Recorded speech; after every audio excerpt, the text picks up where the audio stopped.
Hello you. Welcome back. This is Sarria. And all is good. Had the best sleep ever last night. Head good, body good, feet good, heart good, all good. Let's go. Gracias. Va a haber un homenaje a Elga de Alvear, una de las pioneras, una de las coleccionistas y galeristas que más hicieron por esta tragedia. Algo que todas hubiéramos querido ver de niños, en la que se ven dinosaurios, el último juguete, una cría de dinosaurios saliendo del bosque. Preciosas guitarras de cristal convertidas en acuarios llenos de peces de colores.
Someone asked yesterday why I began taking these trips, or why I take them. And the reasons have changed since I began, but it's a long story, so I sent them an article from the Irish Times, which took place 6 years ago. It was an interview with me. It's very well written. And the title of the article is Walking Back to Happiness, which sounds great. I loved it, but I always felt uneasy with it too, because I knew at the time, and certainly in the years that followed, I hadn't walked back to happiness. I'd attained some, but in a very, very fleeting way, and I was still deep in the midst of a search at the time it was written. And I also thought, if I was to be interviewed now, I know what I would want the title to be of the article, and it would be Walking Back to God, because I know that one is true.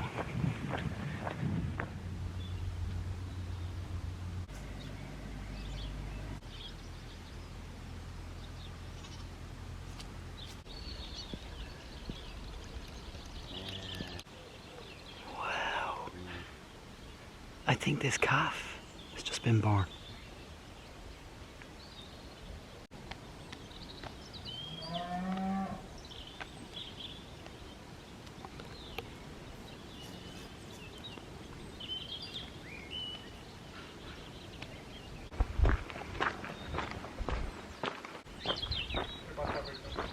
Look at this.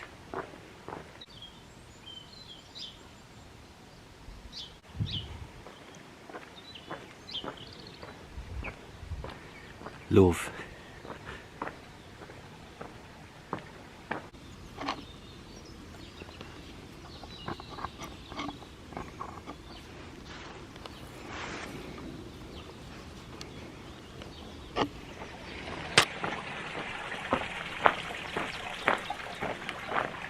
there's a lot more people living in the towns in this section of the Camino. I've talked about this in many previous episodes. There's also a lot more pilgrims on the Camino. I was surprised the entire time I was sat eating lunch, nobody went past, because I saw a lot of pilgrims leaving town, and you can sometimes see them up in the distance on the path, but nobody went past.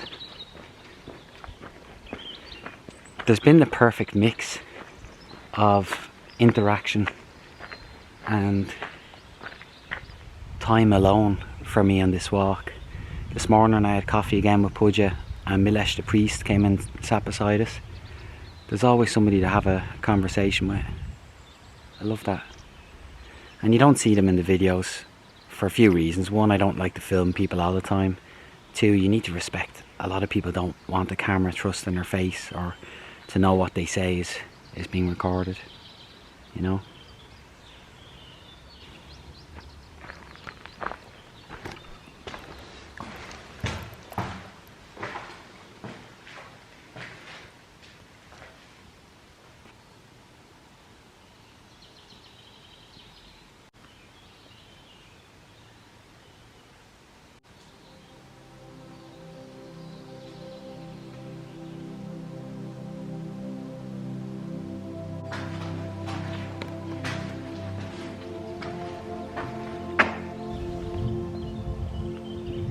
I used to drink a lot, and I used to tell myself it was just for fun, but actually it was mostly just to forget, just to feel relief.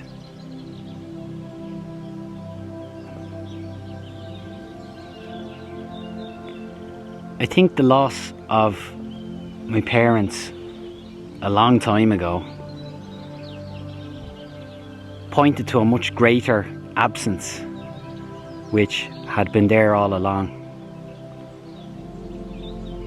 But even then I didn't see it, and so I began taking these long walks to deal with my problems. And in order to challenge myself to change my life, it worked to an extent.